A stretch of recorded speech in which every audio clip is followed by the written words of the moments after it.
Sorry,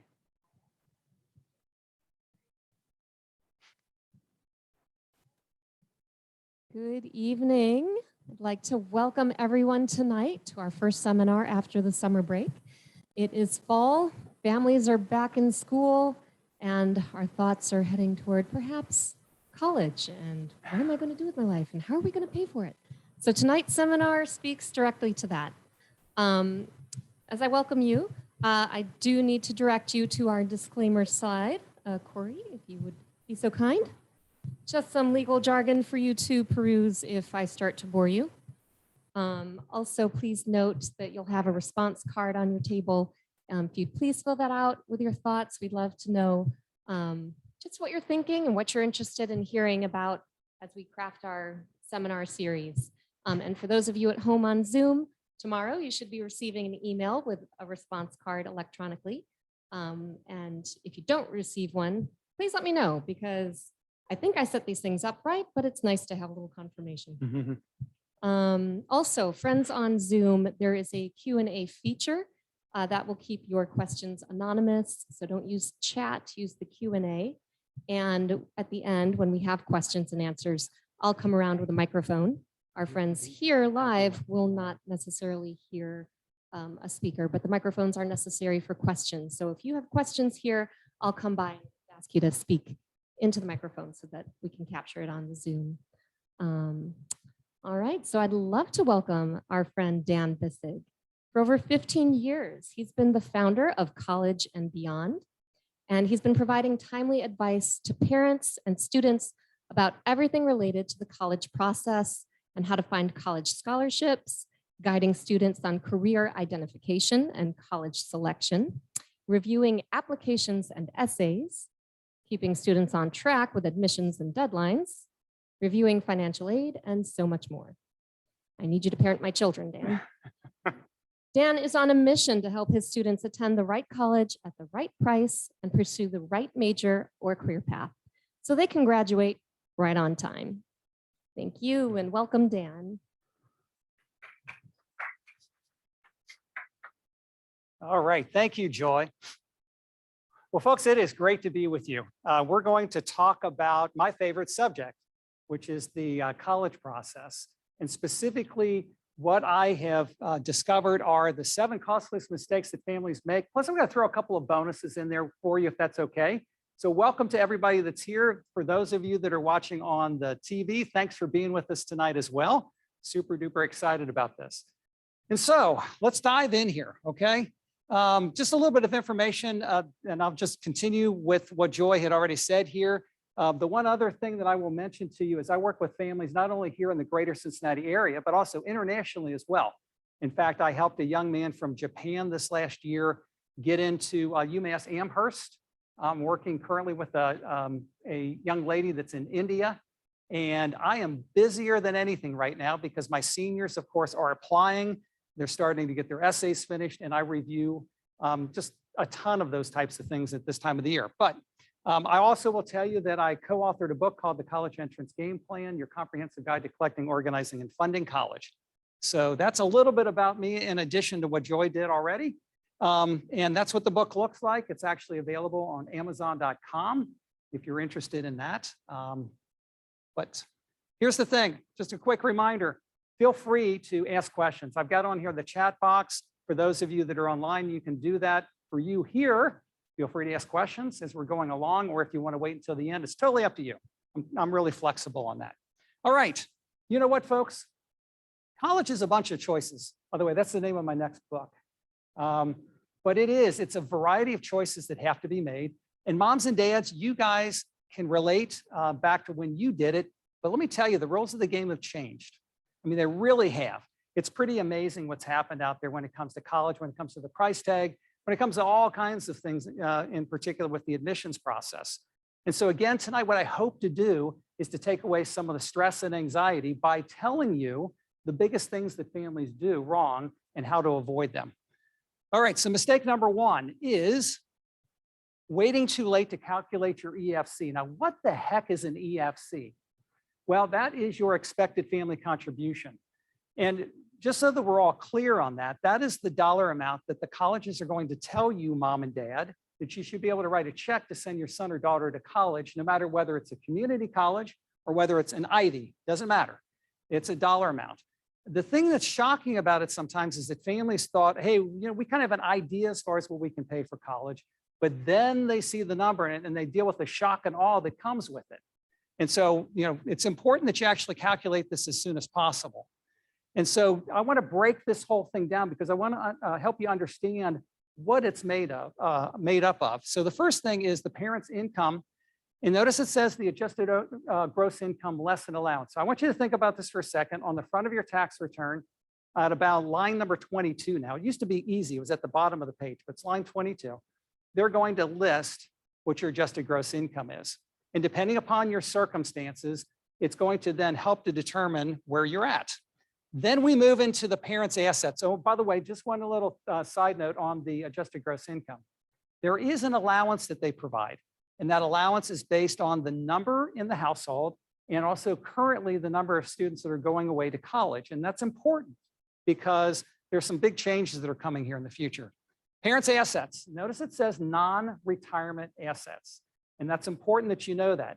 So many times what happens is people count the wrong things, but they're also going to give you a really small little allowance. It's called an asset protection allowance based on the age of the oldest parent. So this is where being older is a benefit to you. The issue is, and I'll use myself as an example, because I'm 57, I can have about $7,000 or $8,000 total in those liquid vehicles. Above that, it counts at 5.64% against financial aid. So just keep that in mind. Then we move on to the student's income. Notice it says that the students can actually earn almost $7,000 without any impact on financial aid. But then when we cross that mighty number, it's 50 cents on the dollar. And so I'm a huge fan of having students work, but you do need to know that that has an impact. And then finally, the student's assets. Unfortunately, there is no allowance. If your sons or daughters have done a great job of saving money, so students, if you're working right now, good for you. I love it. But the fact of the matter is if you're saving those dollars, 20% of that's going to count against financial aid. Now you may be saying, well, gosh, Dan, that can't really necessarily be a big number. But the truth is it just depends on how much you've saved. And also, you also need to know that the biggest contributor to your EFC is going to traditionally be the parent's income, okay? So just keep that in mind. Again, that's going to absolutely count the most because when you go across that income-based allowance that they give you, it counts at 22 to 47% against financial aid. So that's a big deal. And then finally, those student assets. I've seen this happen before. A couple of years back, I had a family that I was working with, and mom and dad's income allowed them to qualify for some need-based aid. However, the issue was that their daughter had about $100,000 in her own personal accounts. Now, just so we're clear, that's a big number for a young person to have, right? I mean, you were working crazy or doing, or you hit the lottery or something, I don't know. But in that particular case, it was actually a part of a severance or a package that they received because she'd been involved in an accident, okay? So, there were some things that we had to talk about in that case. So that's your EFC. Now, income protection allowance, again, I'm going to point this out to you because this is where it gets a little scary. You see a family of 4 can make $29,340 if you've got one child in college. And then after that, that's that 22 to 47% mark, okay? So just so we're all clear, that's the poverty level. And so that's why, again, it's such a big deal. When it comes to that asset protection allowance, again, in this particular case, I'm using a 55-year-old. You can see that it's $7,000 if married, $2,300 if you're single.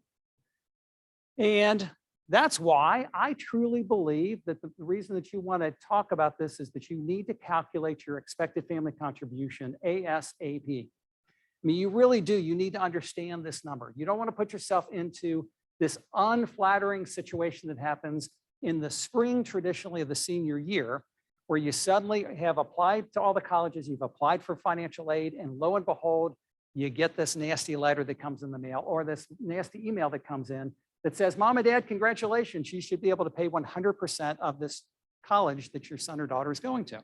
So students, here's what I want you to do. I want you to make sure that you talk to Mom and Dad and say, hey, let's have the money talk. Let's talk through this process, okay?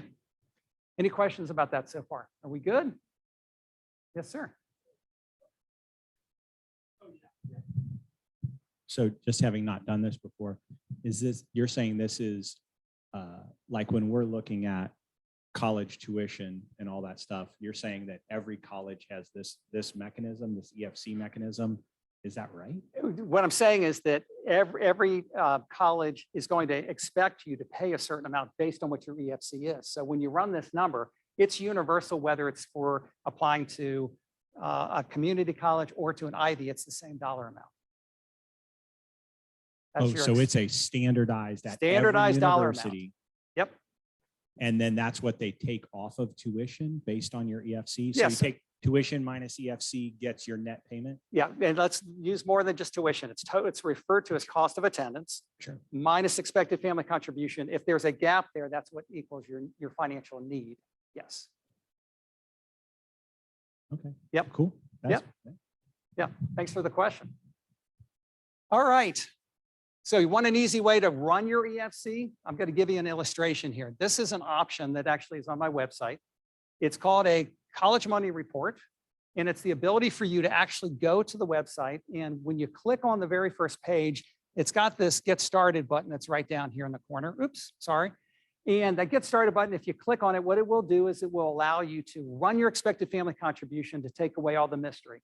And quite frankly, you need to know it. I mean, everybody in here needs to know it, as well as on our screen or on the TVs, because if you don't, you'll deal with the shock and awe that a lot of families run into when they get out there and they go, oh my gosh, we didn't expect that we were going to have to pay this much to send our son or daughter to this school. So plan accordingly. Okay.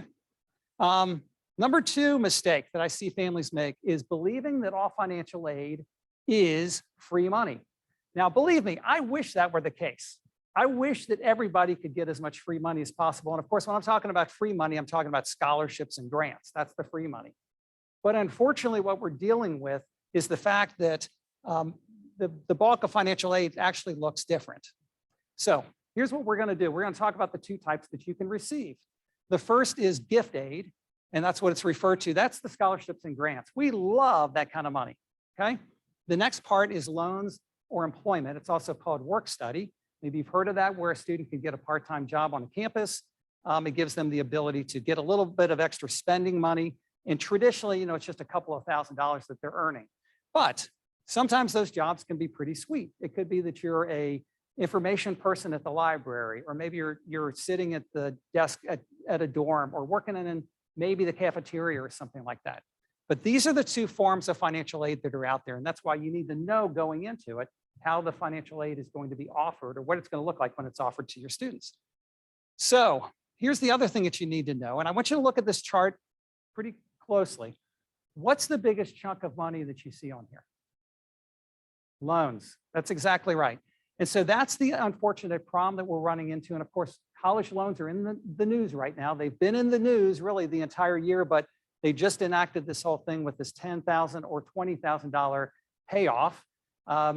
And it doesn't matter how you feel about it. It's something that's going on right now. But what I will tell you is that we're dealing with a really, really big chunk of the financial aid package, which means it's not uncommon for financial aid offers to be made that have a lot of debt in it. But you're also going to notice some other options on here. We've got the federal Pell Grants, which is where you would qualify for that based on financial need. We also have the states. For example, in the state of Kentucky, they have what's called the KEYS scholarship. So there's money that's available there. We also have tuition tax credits. The VA helps through the GI benefits. The colleges, big chunk of money up there, right? 19.8, almost 20% of the total amount of financial aid that's available. And then we have employer paid tuition plans, private sources. Those are the private scholarships, by the way. So when you're hearing about families talking about it, it makes up about 3.5% of the total funds that are available to help pay for college. But that's what we're looking at, folks. So just realize what that financial aid picture might be as you're going through this. Please do everything to understand that the colleges can change the rules. Now, here's what I'm talking about. It could be that one year that they've got a situation where this particular school has a certain amount of money that they put on the table. In other words, they literally can play by their own rules. The private schools in particular are doing a very, very good job right now of discounting. They're actually looking for any number of students to try to recruit and bring into their schools. In other cases, other schools are actually starting, are having some challenges and maybe they don't have as much money to give away. And so we're going to talk about that a little bit tonight because you need to know this. And again, some schools can indeed change the rules with how they hand out their money. And that's from a year-to-year basis. Sometimes it comes down to how they're trying to attract students to their schools, okay? So here's mistake number 3, thinking your child can take out loans to cover 100% of college.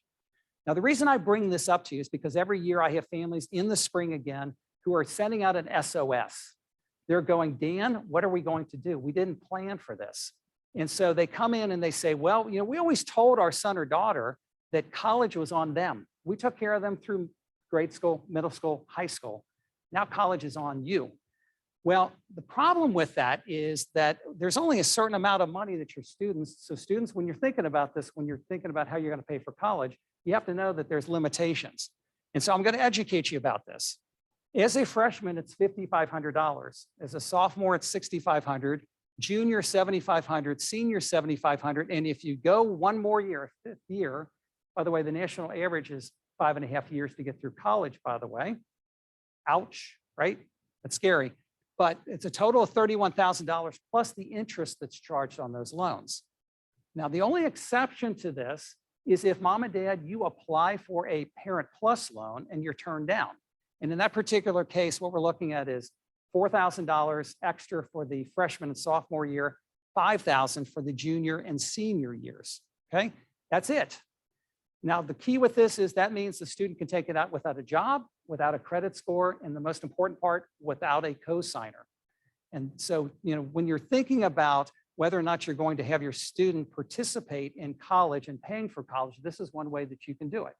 You can actually look at it as far as parent loans, or excuse me, as far as student loans. Any questions about that at all? You guys doing okay? All right, let's keep rolling. So I really do believe that there are 3 categories of colleges out there. Number 1 is a college a student could attend with no debt. Woo, right?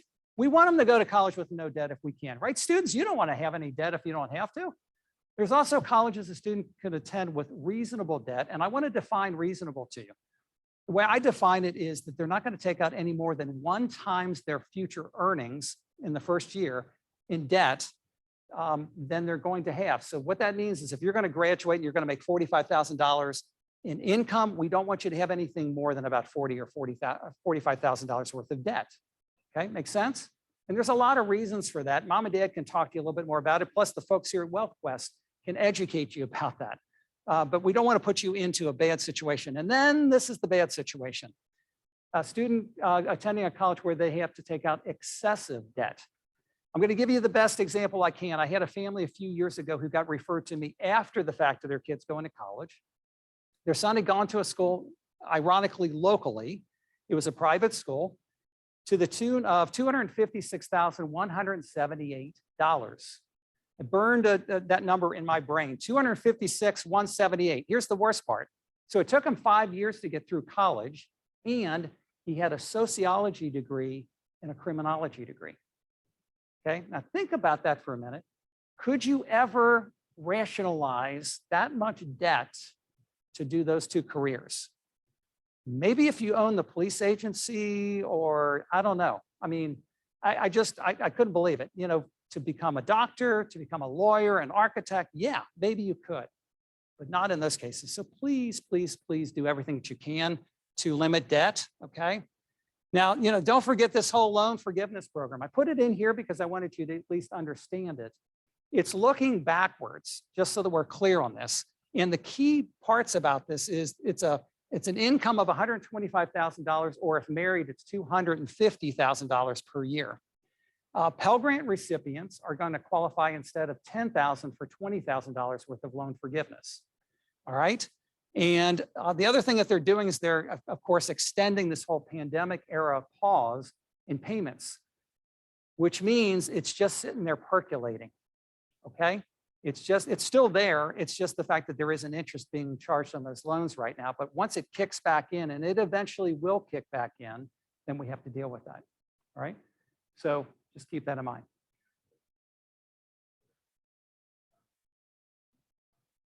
Yes.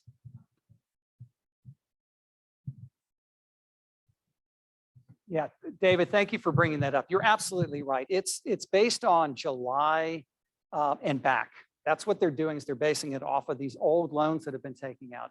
Now, there are a lot of families that are saying, wait a minute, they did it for them. Maybe they'll do it for us in the future. In fact, I've even had families saying, you know, we're debating this whole loan thing. We think that maybe they're going to forgive it. I wouldn't count on it. Okay, I just wouldn't. It's already a big thing. It's a situation that you have to understand what you're getting into in that case. Okay, any other questions about that? All right, let's keep rolling then. So please, again, do everything that you can to limit college debt. I promise you, you will be happy that you did. I will tell you, in my case with my two kids, my son and my daughter, they still talk about the fact that they were able to graduate debt-free. Now, was it easy? No. They had to work. They had to get scholarships. You know, they had to make it work, and it absolutely worked for them. But, you know, where I feel bad is for the kids, especially the students who go off to college and don't finish their degree. That is by far the worst debt that you could ever possibly take out. So don't do that to yourself. Okay. And the reason is we've got a 1.75. Okay, maybe it's a 1.7 with this payoff that's going on, but $1.7 trillion student loan crisis that's out there. And let me ask you a question. Is the price of college going down? It's not. It's absolutely not. It's continuing to go up. So again, let's be careful about that. All right, mistake number 4, forgetting to have the money talk before you start considering colleges. Here's what I mean by that. You know, everybody's got an opinion. Students, you guys, your friends are talking about it, right? You're talking to your peers about colleges. You know, they're saying, well, we went to visit this college, we went to visit that college. But my question is, have you ever sat down with mom and dad and said, hey, can we have the money talk? Can we actually sit down and talk about this so that I know what I'm getting into before any assumptions are made? And so the problem is this: if the money talk doesn't take place, then telling your kids the following, moms and dads: if you get into XYZ university, we'll figure it out. Well, the problem with that concept is, what do you think the figuring it out normally turns out to be? The solution is loans. I mean, it often becomes loans. You know, I can tell you story after story after story of unfortunate cases where families have done this, where they didn't sit down and run the numbers early enough so that at the end, you know, they're sitting there saying, okay, well, we told our son or daughter that we wanted them to go to college since they were little. So they decided to go to college. We gave them the green light to apply wherever they wanted to. And so now we're dealing with the consequences. We have to make this work. And so just be careful about that. Again, because it usually ends in a very bad solution, which is college loans. Okay. So how's your family going to pay for college? Have you guys thought about it? Do you have 529 plans? You know, do you have monies invested here with Wealthquest? What are you going to do? How are you positioning yourself so that you don't have to put yourself into a tough conversation that's going to happen in the spring? I promise you, you're not going to want to do it. Spring, by the way, of the senior year. So what's your family's maximum affordability threshold? There is a number, by the way, and things get really, really complicated if, for example, there's a divorce situation, because you could have 2 different sides of the track that have different numbers as well. So make sure that you're having very open conversations about that. Okay, mistake number 5, getting trapped into giving your child their college experience. Now, mom and dads, I'm telling you this one in conjunction with what I just said a few minutes ago, because the college experience, I mean, I get it. We all want our kiddos to have the opportunity to go away to college if they want to live in the dorms if they want to. You know, the question is, are they going to live on the East Coast, the West Coast, right down the street from us? Some parents, we want that to happen. We actually want our kids to stay as close as possible. So, you know, just something to keep in mind here. Here's some price tags that I want you to look at. So as we're looking at this, for example, we're looking at both in-state and out-of-state. I thought that was pretty important that you see this. And then also what I've done is I've gone back in time to 1998 and 1999 to show you pricing. So to give you an example of what's going on here. So you can see, you know, Miami University, of course, if you live here in Ohio, Miami is $35,000 per year. But notice what happens to those of us that live on the other side of the river over in Kentucky. It's $55,000. I mean, it's as much as, almost as much as a private liberal arts college like Center College is. Pretty amazing, right? Believe me, families look at that and they deal with the shock and all of that type of situation as well. You can see what Northern is, although we've got some, they've got some cool arrangements, reciprocity arrangements, for example, that are with students. And By the way, there's other parts of the country that have reciprocity opportunities as well. But just for kicks and giggles, of course, I threw Harvard on here because I want you to see what an Ivy League school is running right now. Look at what it was back in 1998. The reason that's such a big deal, if you actually go back even further than that, back into the early 80s, back when I was in college, things were actually pretty reasonable. You could work, you could get some small scholarships, and you could pay for college in many, many cases. And unfortunately, when the dollars from the state started being taken away, it then translated to the colleges going to the parents and to the students and saying, hey, you're going to have to pay more. And that's why we've seen this escalating increase in cost. Then you throw on top of that things like, oh, I don't know, the current recession, which I do believe we're in for sure, the stock market, you know, it all has an impact on that bottom line price tag. So what do you think? Are you guys ready? Because by the way, did I forget to mention, this is the 1 year number, right? And how many years did I say on average the student take to get through? Yeah, that's the 1 year number for 1 year. So that's why when you look at a school like Harvard, you realize what we're talking about here, okay? Now, here's the good news. If there's any good news about that bigger price tag, is when you look at a school like a Harvard, the odds are very, very strong that you're going to get out in 4 years. Thankfully, right? We want to get out in 4 years with that kind of price tag. But if you don't, that's a kind of a whammy. That's a big deal. So just keep that in mind. All right. That's why I believe in my heart of hearts that every student needs to have backup schools. When you're going through this process, young people, and trying to decide where you're going to apply for school, you need to be looking at not only your reach schools, you've heard it called that, your reach your dream schools. You need to have some 50-50 or target schools. You also need to have some safeties. And so whenever I'm talking about this, these are the 4 things that come into play. It needs to be academically, of course, the right fit, but it also needs to be financially the right fit for your family. Socially, the right fit. Socially means that maybe you're going to get a chance to go visit and see if it feels like the kind of place that you want to be at for the next 4 years. And of course, geographically. And geographically, as you can imagine, with COVID was a big deal. It was a really, really big deal to go away and deal with that. And so again, we just want to be very careful about that. The only other 2 things that sometimes come into play is athletically the right fit or artistically the right fit, okay? Sometimes we have students that are looking at colleges for those as well. So what's important to you? Make sure that you're writing these things down and really talking about it with your parents because you want them to know what you're looking for in the schools that you're considering. All right, number 6, assuming your child will receive big scholarships. Now, why is this such a big deal? Well, because quite frankly, the rules of the game have changed. They've absolutely changed. And so, you know, here's the thing. I'm going to give you the formula. I'm going to kind of walk you through this, but you're going to understand the top item. So usually it's the unweighted GPA. And by the way, before you shoot me or your guidance counselors or your teachers for suggesting that you take advanced placement or international baccalaureate or even honors classes, understand that the reality is to get into the most selective colleges and universities out there, you better be taking those kinds of classes because that's what it's going to take. So it's going to take to get into any of the big boys. I actually break colleges down into 7 levels, from the Ivies at the top all the way down to the community colleges at the bottom. And so again, it's usually unweighted GPA. By the way, did you know that in this particular case, when it comes to GPA, that some colleges will actually recalculate your students' GPA, or students are going to recalculate it. Not only that, they're only going to use the core classes. So they're going to throw out basket weaving, PE, health, arts. I mean, all these classes where you may have A pluses. I hope you have A pluses in like health and things like that. But again, usually unweighted. The other thing is ACT or SAT is still relevant.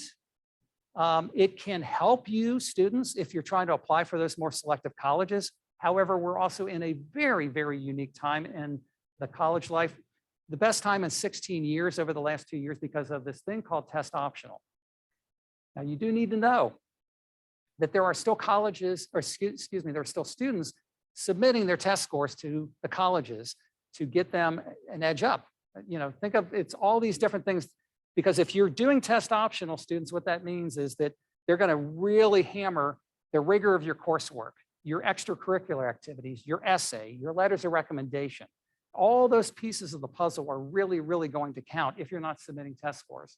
But it's also a wave that's going across this country right now, except in certain states. So for example, if you're planning on applying to any Florida public schools, you have to have a test score. No ands, ifs, or buts. Georgia is a similar state.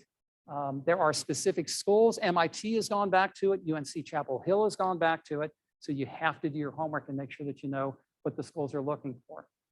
In addition to that, it's the extracurricular and the rigorous curriculum that you guys are taking if you're hoping, again, to get the bigger scholarships. But everybody knows this part of the formula. Everybody's talking about this. Here's the thing that you need to know. The question is, what's going to make you, the student, stand out among your peers? Because if everybody's got all these top high accolades up here, what is it that you're going to do to stand out? And that's what I call your hook. Your hook is something that makes you unique. And that could be, it could be any number of things. In fact, let me give you some examples. Maybe you're a superstar athlete, okay? Or maybe you've started a foundation or a business. In fact, a couple of years ago, in the same year, I had two young ladies who started cookie making businesses. They made really good sugar cookies and they were selling them all over the place, okay? Or maybe a young man's got a lawn care business. It's just amazing the kinds of things that can be done out there. You've done years of research on a college lab and maybe you've amassed tons and tons of community service and volunteer hours. You wrote a book or something else that got attention. Maybe you started a club or a community group where it's all yours. In other words, you thought up the idea, you got people to join you, you got a sponsor from your school, and then you've put yourself in a great position. All of these things can help to stand or set a student apart from the rest of the crowd. The question is, will you do it? Students, are you going to do it? Are you willing to step out and try something? Are you willing to talk to mom and dad to try to come up with some ideas as far as what you can do? I promise you the hook can pay off in the long run. It really, really can. Also understand that when we're talking about scholarships, we have to deal with two different levels of scholarships. We're dealing with guaranteed scholarships and an eligibility range, or what's also referred to as competitive types of scholarships. So guaranteed is real simple. If you've got this particular GPA, let's just deal with test optional. I mean, you've got this GPA, you get this amount of money. And the good news about these scholarships is that they are annual renewable, which means they'll come back every single year as long as you fulfill the requirements, and you get it for up to 4 years. Sometimes there's even an exception where it'll go longer than that. Eligibility is a little different. So let me pick on Miami University. By the way, love Miami, so I'm not really picking on them, but if you look at their scholarship information, you're going to see that there's an eligibility range that they give, okay? It's just really, really important that you understand that that means that you may get $2,500 up to $10,000 or $2,500 up to a full ride. Just depends on what your students, what you guys have got when you're applying for those schools. Does that make sense? Everybody good with that? All right. Here's what you need to know. 23% of the total scholarships given out are these private college scholarships, okay? And on average, it's about $568. Now you may be going, damn, that's not a lot of money. You just showed me numbers a few minutes ago that are much, much higher than that. And that's why I would say to you, if you're going to go after private scholarships, plan on using it and looking at it as almost a part-time job. You would be surprised how you can actually reuse essays and things like that when you're trying to apply for these scholarships. So maybe you get $500 here, $1,000 over there, $1,500. It all adds up and you've got a pretty significant amount. It's coming from places like your workplace. Maybe you work at Chick-fil-A and you've got scholarships that you can qualify for. The local, regional, state, and national opportunities. So just a ton of things that can be done there, okay? And then we've got all these other scholarships that are coming from the colleges themselves. And notice it's 73%. And notice it's also 10 times the amount of money, isn't it? And so that's why these scholarships from the colleges are really the best thing that you can go for. The merit scholarships based on talent, athletics or academics. What do you bring to the table that the college is going to say, absolutely, we'd love to give you money. Oh, I forgot. We'd love to admit you and give you money. You know, we want to have both of those happen. All right. So do your research and know the rules of the game. Like I said before, they're test optional. Does it mean that they're test optional for just admissions? Are they test optional for both admissions and a certain level of scholarships? how do they work all those kinds of things? Make sure that you don't go into it and assume anything, because you may deal with the shock and awe again of discovering that what you thought you were going to receive, you didn't receive in the spring. Okay, number 7, relying on rankings, friends, and prestige to pick your colleges. Now, just so we're clear on this, how many of you have heard of the Holy Bible of college, which is called U.S. News and World Reports? You guys are smiling. I know you have, right? Even the folks that are on the TV there. Everybody's heard about it. And so the problem with that particular document, or that amassed ranking of colleges that I have, is, did you know that there's a percentage of it that actually cares about what other institutions think about themselves? Why should I care what Harvard thinks about Yale? Do you think they're going to badmouth each other? Oh man, you heard about those guys over at Yale? Yeah, you don't want to go there. I mean, so the point is, it's just crazy to even think about that. So I've got some examples. Again, we're dealing with U.S. News. How about Forbes?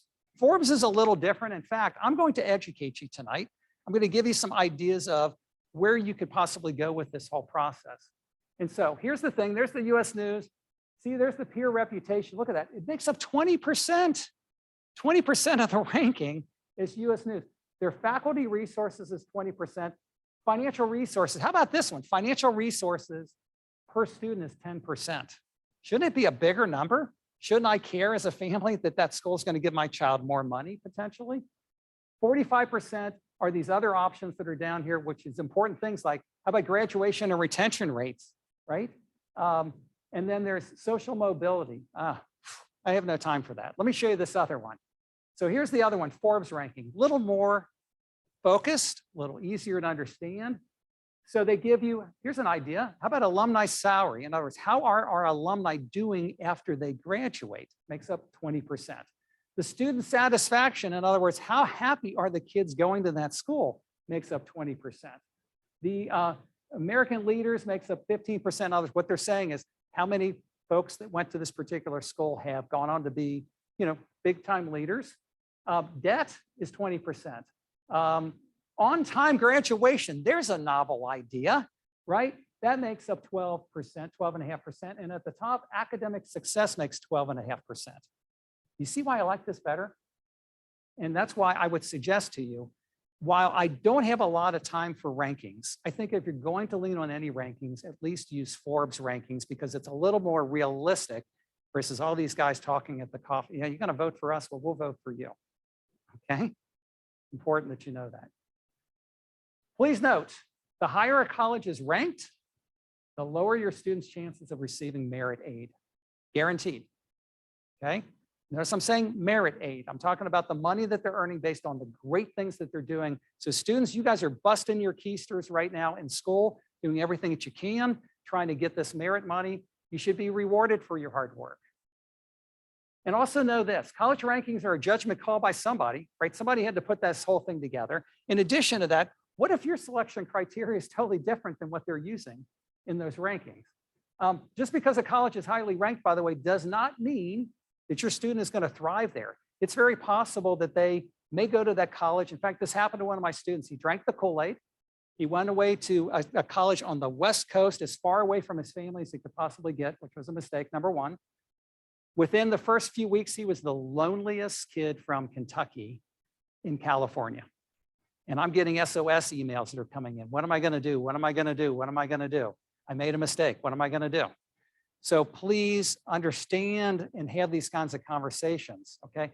Students, mom and dads are very wise. They know you very well. And so make sure that you listen to them when it comes to these kinds of decisions. It's really, really important. And also realize this, every single one of you are unique. Students and families, you're all unique when it comes to this college selection process. So make sure that you do your homework, that you talk openly, don't just shut yourself off and not do these kinds of conversations, okay? So how do students and parents pick colleges? Let's have a little bit of fun, all right? Number one, with the students, these are the things that I have been told are the number one reasons that they pick schools. Hey, my boyfriend goes there. My girlfriend's gonna go there. All of my friends are going to be there. Hey, the social life is awesome. By the way, don't tell mom and dad. They've got great sports teams, right? I see them on TV every single week. And it's the right distance for mom and dad. And also, let's not forget the last one, the prestige of the college, meaning you guys have visited. And by the way, this happens. And suddenly the student comes back and they're wearing the Harvard hoodie, right? Or the Princeton hoodie. And they're strutting that thing around and showing everybody where they visited. You know it happens, okay? So just be careful with that. Now, mom and dad, what do you think you care about when it comes to this whole process? Well, here's what I hear. The cost. And what did you say this is going to cost again? The quality of the education. Hey, I went there. If it's good enough for me or your mom, it's good enough for you, kid, meaning you're an alumni. Any school within 2 hours drive of home. In other words, mom, you got to check on your baby. Okay, they can't get too far from you. Maybe it's even dad, you can't get too far away. And the last one is, of course, you care about the window sticker. Now, you really don't. Okay, you guys don't, but when you leave for today, look for the window stickers right on the backs of the vehicles. It's everywhere. I want you to notice the difference, folks, between these two lists. Okay, it's real. It's really, really important, which is why conversations need to take place. You need to be communicating through this entire process, right? Bonus mistake number 8. Allowing your 16 to 18-year-old to make an $85,000 to $330,000 decision for your family. So I want to put this in the perspective for you so that we're real clear on this, okay? Mom and dad, I want you to go down to the fancy car lot, and I want you to buy a car. I'd say a Maserati. Let's just use a Maserati. Can we use a Maserati? We're going to buy a Maserati, and we're going to walk into our son or daughter tonight, and we're going to hand them the keys and say, here you go. Here are the keys to your Maserati. Would any of you, and I'm asking you guys on the TV as well, would any of you ever put yourself into that position? Would you ever do that? And yet, that's exactly what we do when it comes to college, because college is by far the second most expensive investment that we make, right? Unless you got big cars. So the point is, it's a really, really, really big decision, which is why you guys need to talk it through and have a clear understanding so that there aren't any surprises in the future. I think I keep mentioning that. I hope you're getting that message. It's really, really important, okay? That's mistake number 8. So remember, going to college is a privilege, not a right. I stole that, by the way, from Dave Ramsey, so we're clear. Mr. Ramsey, I'm giving you credit, okay? But it is from Dave Ramsey, and I agree with it. I really do believe that it is a privilege to go to college. It's not a right for the student to walk in and say, Mom and Dad, doggone it, I'm going to XYZ University. Get your checkbook out, okay? So we want to do everything we can so that that's not the case. All right, bonus mistake number 9. Having a student take longer than 4 years to complete their undergraduate degree. Now, look, it happens. There are certain degree programs that it's no way around it. I mean, in fact, if you go to the University of Cincinnati or the University of Louisville and do engineering, it's going to take you 5 years. And the reason it's going to take you 5 years is because of the co-ops. I, by the way, love co-ops. I love the programming and those opportunities that are there. But sometimes things happen. Students change their minds. They go off to college. They go to school and they discover this really nasty word called freedom. And then they suddenly aren't going to class. They're not getting the grades. Suddenly they're coming home and the letter is following them later on. And they're discovering that, oh, mom and dad get the shock of their life. They get the unfortunate black hole Christmas gift, which is the letter comes in and says, we're sorry to inform you that your child has been kicked out of XYZ University. Okay, it happens. If you don't believe me, ask your moms and dads. They've talked to parents where things happen where the kiddos end up coming back home. So again, we want to be really, really careful about this. The reason is 41%, that's the average percent of students who graduate in 4 years. 41%. What happened to everybody else? What are we going to do? Okay. Sometimes, again, it's because of those more difficult degree programs to get through. But please be one of the 41%. In other words, be a statistic that everybody's happy with. Don't be a statistic where you guys are sitting back and paying the price. So let's recap. What am I trying to say? Share again what I shared with you tonight. First of all, run your EFC ASAP. Make sure that you understand financial aid. Minimize college loans, please, at all cost. Have the money talk as a family as soon as possible. By doing that, then make sure that you have these backup colleges that you're also going to consider. Know the facts on scholarships. Don't assume anything there. Choose colleges on your terms. Don't allow those US News and World Reports to convince you that you have to go to the school to be successful in life. Make sure that you make the college decision together as a family. And finally, help students graduate right on time. Let's get them in, let's get them out. Everybody will be happy if that's the case. Any final questions, comments, or emotional outbursts from anybody? Anything? You mentioned the hook for like how would students get those hooks to the colleges? Oh, it's a great question. So traditionally, so let's think about your common application, for example. Okay, you're working on that right now, aren't you? Yeah? You know the activity section? The activity section gives you the ability to put in there a description of those special things that you've done. Now with a hook, I'm putting it at the top. I mean, I'm proudly talking about what I've done. And then you've got a little tiny, you've got 150 characters to give a description of what you've done. So I say, what about your regular Common App essay? You've got 650 words to describe what you've been involved in, what you've done.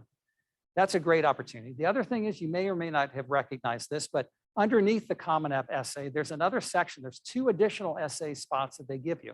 One is if you want to talk about how COVID has dramatically impacted you academically, health-wise, your family, anything like that. The second piece is that just below that, it also says, do you want us to know anything else that you couldn't fit in the upper sections of this application? And so if you've got a great story to tell, tell it. I mean, you've got to make sure that you're giving them a reason to say yes to you. That's what we're trying to do. And there's 2 yeses, let's not forget. There's the yes of getting admitted, and there's the yes of getting money. Both of those are, part of the process. That makes sense? So what it means is that when you're driving home tonight, if you haven't done this yet, start to talk about, moms and dads, help your students. Talk about what is it that you could be doing that could set you apart from the rest of the crowd? What's that hook? What should I be talking about, Mom? What have I done that I've forgotten that I did? Right? So those kinds of things. Other questions? Do we have any questions? Oh, go ahead. Yeah. I was just curious, do you have a place that you feel like is where do you go to research colleges, especially around program quality, right? Is that what we said was the criteria? Program quality, like how, I guess that's it. How do we research colleges in general with like real information, and then especially thinking about the quality of a program? Quality of a program is tough. I'm not going to lie to you, right? That's why you're probably asking the question, because it's like, okay, how do we know what's out there? Now, the ranking services do rank schools and certain programs. They'll rank business schools, engineering programs. So, I mean, I do think there's some value in that, because what they're doing is that they're giving you some resources. I also like niche, however, niche, woo-woo. If you want to use that, it's a good, it is, yeah. If you do niche.com, they have a ton of different options on there. And what's interesting about niche is they will actually go to the schools, and they will not only just take the word of the school, but they'll actually interview students. And I like that idea, okay? I really, really do. Let me ask you students a question. How many of you have ever checked on, well, maybe you can't, can you do this in high school? Can you check on the rankings or grades? Do your high school, do they get grades? Do people do that in high school? They do in college. Did you know that? Did you know that you can look up the grades associated with what people have given teachers based on what they think of them as a teacher when you get to college? Pretty cool, which means run away from anybody that's like, I don't know, below a B, right? But they do, they actually do that kind of stuff. So that would be another source. Another website that I really, really like is called College Data. I think it's .com or .org. But what's nice about that particular website is it gives you a lot of stats and things that you guys really, really need to know when it comes to these colleges. It's an unbiased website too, which I find pretty interesting. It's by a bank. Years ago, they started doing this stuff, and they've been doing it for the 16 years that I've been doing this. So again, pretty interesting. But, and then I'll mention it, but you have to be careful about it. It's college confidential. College Confidential sometimes will give you some information about different programs. You know, you can do some research on that as well. So ask the college, where does your program rank? You know, who do you look at as your competition within the programs that you're looking at? I think that's also a very valid question. Because you have to remember something. You're buying a very expensive item here. And I think what it really comes down to is we have to do everything we can to feel comfortable with that purchase, you know? And that also comes into, again, understanding the programming. Other questions? Oh. I'm going to take a drink here if you guys are all right with that. So as we're starting to look at colleges for my son, we're getting lots of information like, hey, if your GPA is this, you get this much. If your GPA, you know, like, and the whole chart. How much of that is like, you know, you're saying like try to get them to want to give you money. If all they're really looking at is your GPA, then what's the point of the hook? If you, do you know what I'm saying? Like, or is that really, is there more that they would be giving based on different things? Do you know what I'm Well, let's not asking? forget, remember, what are the two choices that are being made or two decisions? There's admissions. So depending upon the schools that you're applying to, the hook might be the thing you have to have also just to get in to the program. Let me give you an example. Let's say that, you know, you said you want to be a teacher, right? Okay, let's see. What would be the toughest school to get? How about Harvard? Okay, you want to apply to Harvard to become a school teacher. They teach folks to be teachers up there, right? So you're going to apply to Harvard. So what do you think you have to do to have a chance to get into Harvard to teach? You've been dreaming, by the way, Ethan, you've been dreaming about Harvard your entire life, okay? You didn't just buy the hoodie, you've had the outfit since you were a little kid. You had a onesie that was a Harvard onesie, okay? So the question is, what are you going to do to make yourself somebody that they want? That's the hook. Or you really, based on your circumstances, you're really hoping, you've done great with your grades.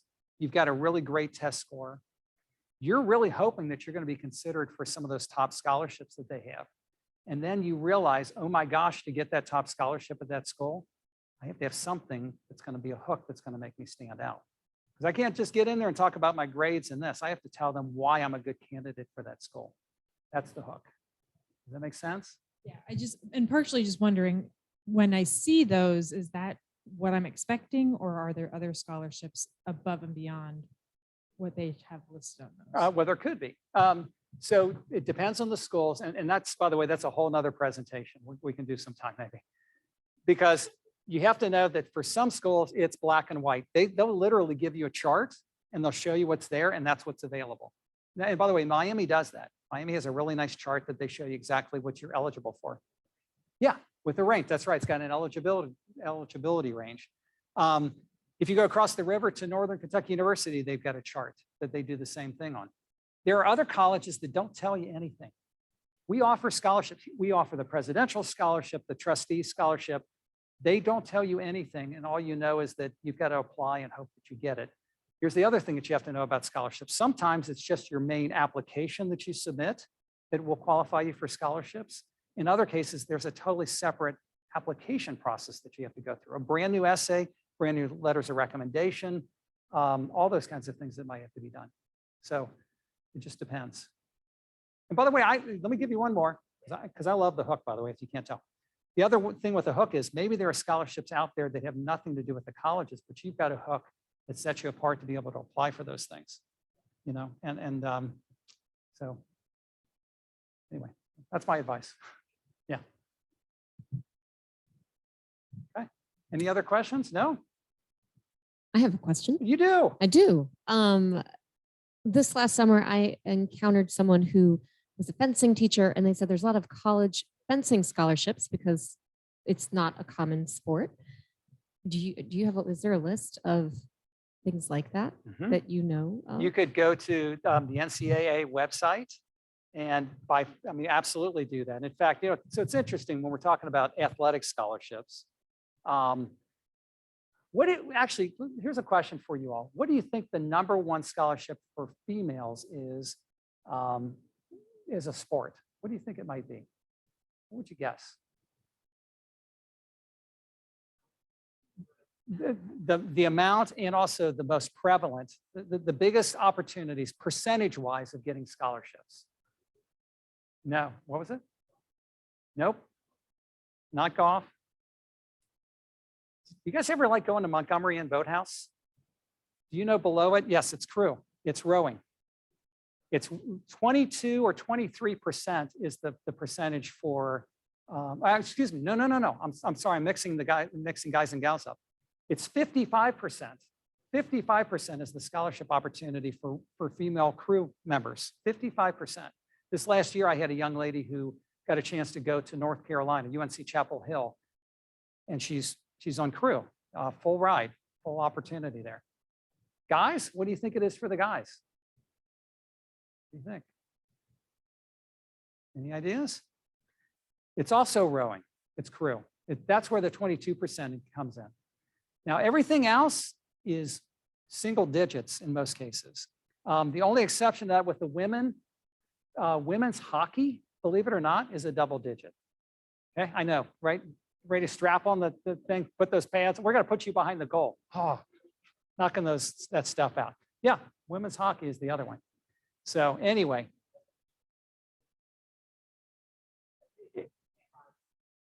in other words, if you look at all the athletic scholarships out there, the highest percentage of students that are getting scholarships are in women's hockey and crew. Those are the biggest. So here's an example.